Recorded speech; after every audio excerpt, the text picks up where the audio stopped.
Joining me now from our central London studios is Adrian Kinnersley from 20 Recruitment Group, and here in the Gherkin is Professor Chris Roebuck from Cass Business School. Gentlemen, nice to see you both. Thank you for joining us. Adrian, let's bring you in.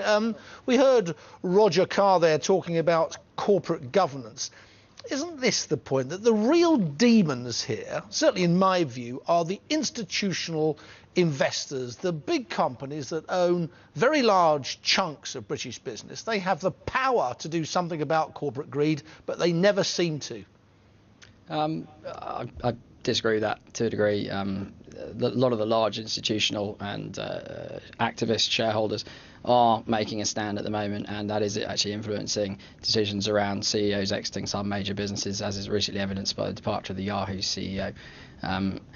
I do also think that shareholders can make a difference, and they are doing so, and also compensation structures are changing on the whole across most executive teams within particularly listed businesses as a result of that. What do you think, Chris? Are these institutional investors doing enough? Because in the end, if they don't, it's their clients, their savers that are being ripped off. Absolutely, it's their savers that are being ripped off. But I think we also need to remember that institutional shareholders represent the general public. And there are two key questions being asked here. There's the corporate question and there's the moral question, as we heard from some of the people who've been on the television today. The moral question is it right in today's society for one individual to earn in 1 year more than a soldier in Afghanistan or a nurse does in a lifetime? Now, that's a question we need to address as a society.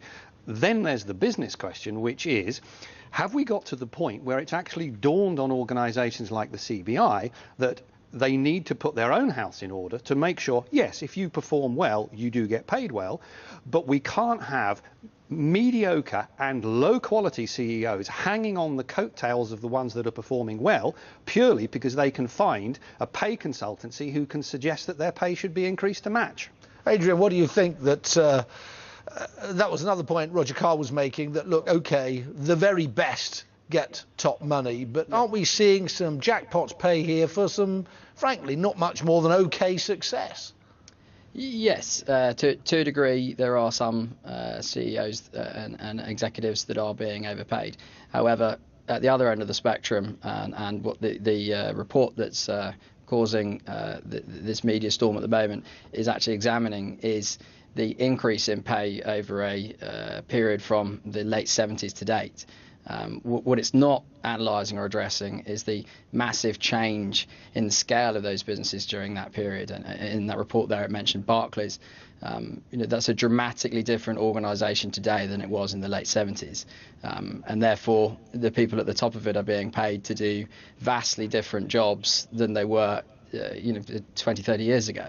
The mid-level. I admire your boldness, Adrian. I'm not sure many people would buy into that. So, Chris Roebuck, is that the case that Barclays is so much more complicated today to run? The CEO deserves a humongous pay packet. You can certainly say that there are major institutions in this country that, to a degree, 20 years ago were effectively UK-centric, and they're now effectively global. So inherently... And that would be true of Barclays. That would be true of Barclays. It would be true of any number of organisations in this country. But one of the interesting things is if you then look at some of the comparators in terms of global performance, i.e. when we compare the performance of UK organisations versus Japanese organisations or American organisations, we actually don't do particularly well necessarily compared to others.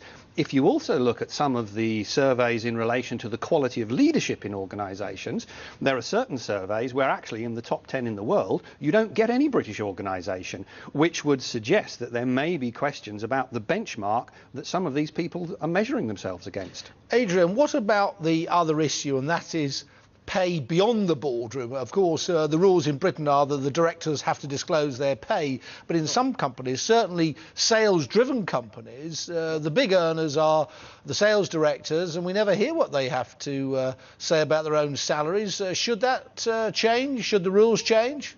Well, actually in the UK, I think we have a greater clarity from not just listed businesses, but all companies in the UK compared to other countries in the world over executive and particularly director level pay. Any company that turns over in excess of £7 million, you can find the director's remuneration available in the audited accounts at Companies House, which is vastly different to most other countries in the world. So I think we have a pretty good degree of clarity at the moment, and all of the listed businesses are obviously very heavily regulated around the information that they disclose, which again is perhaps greater here than it is in other countries. And the report that's been referred to, we're actually still below the US in the disparity of pay. But we do compete on a global scale now, whereas previously in the late 70s and early 80s, those corporations, particularly the banks, just didn't operate on a global scale. Okay, so Adrian, I'm going to have to cut in. I'm sorry to cut you short, but we've run out of time. Adrian Kinnersley and Professor Roebuck, many thanks for your time. We appreciate it. This is Jeff Randall Live coming up.